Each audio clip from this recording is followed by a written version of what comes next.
What is up, guys? And it's that time of the week again where I take your questions from Twitter and from YouTube and answer them here on this show in video format. And we're just going to jump right into it today. And the first question is from the Catster, who says, do you think he will get another shot with a team at some point?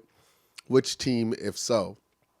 I was really surprised to see, because I don't believe that Damian I don't think he got into the XFL. Surprised to see nobody took a chance on him there. As far as him getting a chance with another team, probably not this season. He's a bit of a project, a guy who needs to work on his game. So maybe next training camp he'll come up again, but unfortunately I don't see getting a chance this season with any team, unfortunately. The next question comes from DF Sports, who says, can we beat the Pats? Yes. Yes, the Browns can beat the Pats. It wouldn't be the biggest upset in the world if the Browns beat the Patriots. There are some who might phrase it as that, but that's ignorant. The Browns are definitely talented enough to beat the Patriots without it being a huge shock, even if it's in Foxborough.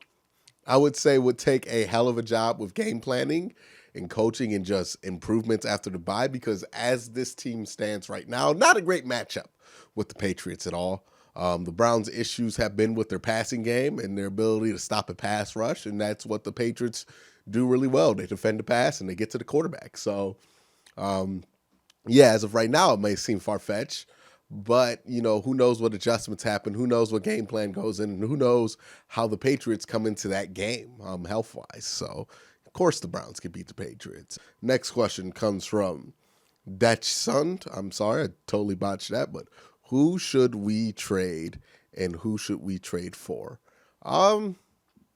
Trade? I don't know. There's nobody who jumps off as somebody the Browns should trade. I know some people are jumping on this Odell Beckham trading thing, but if you think trading Odell Beckham is going to solve any problems for this Browns offense, that's ridiculous. Odell Beckham's the best player on this offense.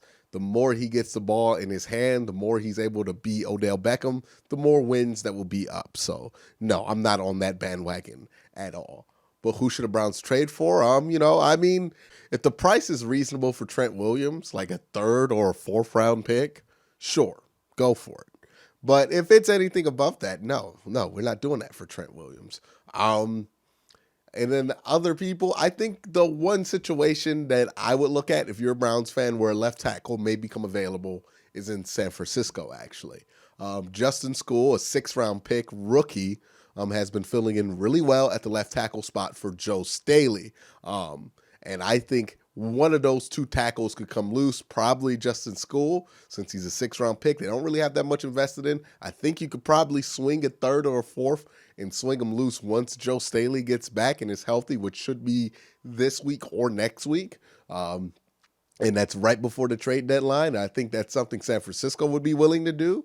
And I think that's something the Browns should look into doing, because not only would you get a left tackle, you will get a young, promising left tackle, which might save you a pick come draft time. So definitely something they should check out is Justin School. Next question comes from X-Men Avenger 23, who says, if we don't find a way to shore up this offensive line by the trade deadline, is there a realistic chance the Browns make the playoffs with the line the way it is? Yes. The Browns, the line the way it is, can still make the playoffs because, how do I put this? They're not going to play the San Francisco 49ers every week. They're not going to play outside of the New England Patriots. I would say the schedule after that, they're not going to play a team on the level of the San Francisco 49ers. And that's the kind of team that gave the Browns fits.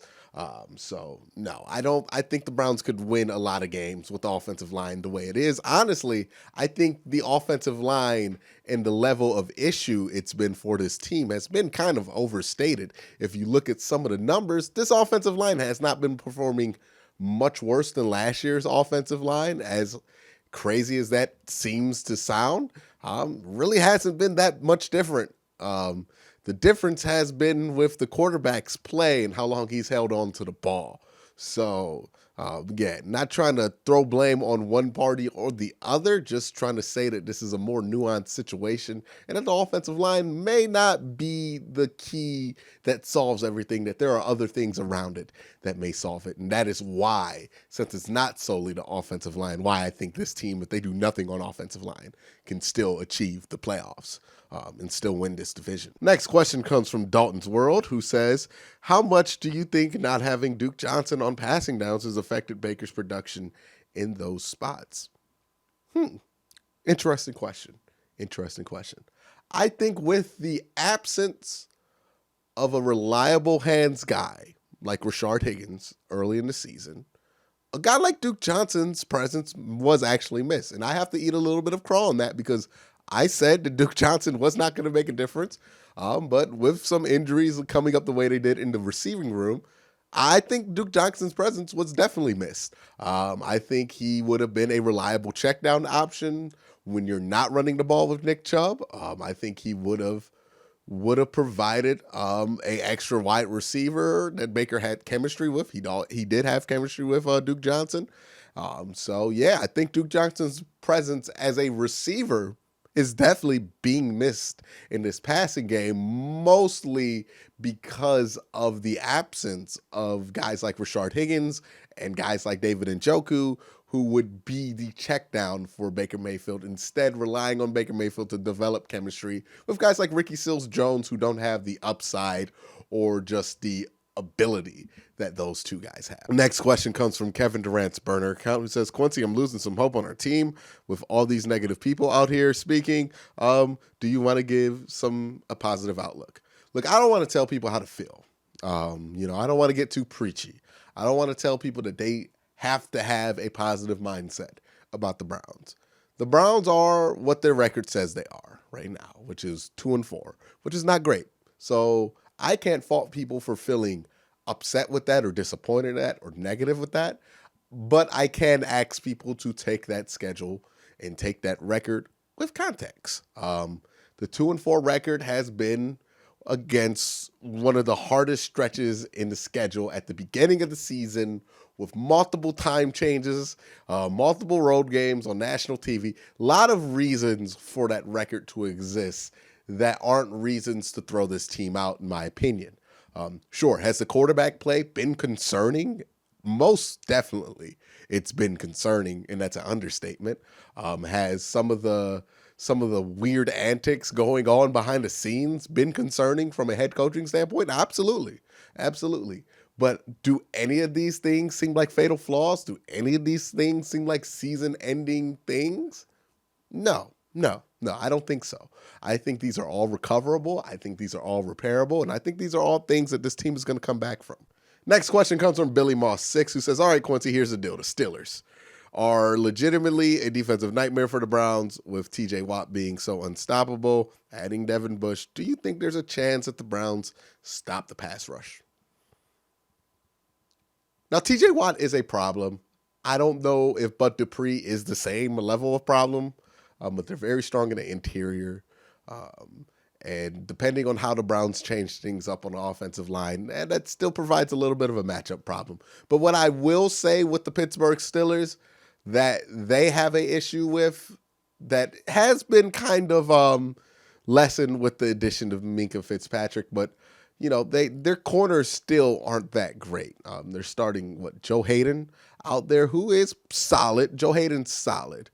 He's very good at this stage in his career for a guy who's that old, but he's not a shutdown corner anymore. And I think Joe Hayden is a guy who can be exploited by the type of wide receiver that the Browns have, the shorter, more shiftier, and fast guys. We've seen it time and time before with Joe Hayden here. We love Joe Hayden in Cleveland, but we know that Joe Hayden has a weakness for wide receivers about that 6-foot height that can run past them or, outcut them. Antonio Brown, guys who gave him trouble. Guys like that have given Joe Hayden fits in the past, even when he was a shutdown corner. So with the Steelers, yes. Is TJ Watt a little bit of a problem? Yeah. I don't know how great TJ Watt is. I think he tends to get a little overhyped. I'm not saying he's not a very good player, but I think sometimes his impact kind of gets kind of amplified for no reason. Bud Dupree, very solid, underrated type of pass rusher, but still not a game changer. I don't think their edge rushers are game changers in Pittsburgh. And while they do have a decent matchup with the Browns, I still would favor the Browns in a matchup between the two of them. And remember that the Browns play the Steelers in Cleveland on a Thursday night game. Statistically, a home Thursday night game is an advantage for the home team, which the Browns will be in that game. Next question comes from Kate Zook, who says, how many touches do you think Kareem Hunt will get once he returns, and should he be concerned about Chubb's workload and longevity?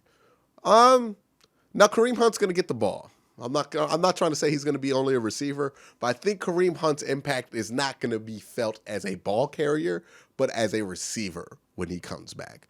I think the Browns desperately need another capable threat running back to put back there with Baker Mayfield so they can do some twin running back sets that can add some extra protection for Baker Mayfield that can protect this offensive line. Right now, they don't have that option. You very rarely see them put two running backs out there because Dontrell Hilliard, while he is a solid second option, he's not a guy you worry about when they throw him out there with Nick Chubb. So with the Browns, I would think that Kareem Hunt would be used more as that kind of a option there. So I think that's where Kareem Hunt's impact is going to be felt with the team. But yeah, while I think Kareem Hunt can definitely add to the Browns as a runner and cut down on Chubb's workload, and also I don't think Chubb's getting too bad of a workload, I would expect Kareem Hunt's workload to really be as a receiver out the backfield and as an extra blocker. Next question comes from Trey Harding, who says, with Greg getting benched at the left tackle spot, it's not official, but we don't know yet, but we'll go with it. And it being a toss-up, could we see Joel back there at left tackle again? You know what, Trey? I got to give you credit here, man. Not a lot of people have been bringing this up, and I think this is the more compelling of three options that the Browns really have. The first option, obviously, is trade for somebody like a Trent Williams or Justin Skull or somebody like that that can be brought in to play left tackle. The other option is to get rid of Greg Robinson and put in a Kendall Lamb or a Justin McCray, which I don't think any of us are really excited for that option. And the third option is slide Joe Bitonio over to left tackle, which would then allow you to bring in Wyatt Teller at left guard, which you did trade a 5th-round pick for Wyatt Teller. So that would mean that you think he's competent enough to play. So you would have Joe at left tackle. Left guard, you would have Wyatt Teller. At center, you would have J.C. Treader. And then right guard, Eric Cush. And then right tackle, you could either have Justin McCray or not Cam Irvin, but Chris Hubbard. So that is a compelling solution. It would be a bold solution to move your best lineman to a different position, but it would be a compelling solution nonetheless. And I'd be interested to see if they would do that. But it does scream of desperation if they do, which is fine, because if that's what you feel like needs to be done, you got to do it.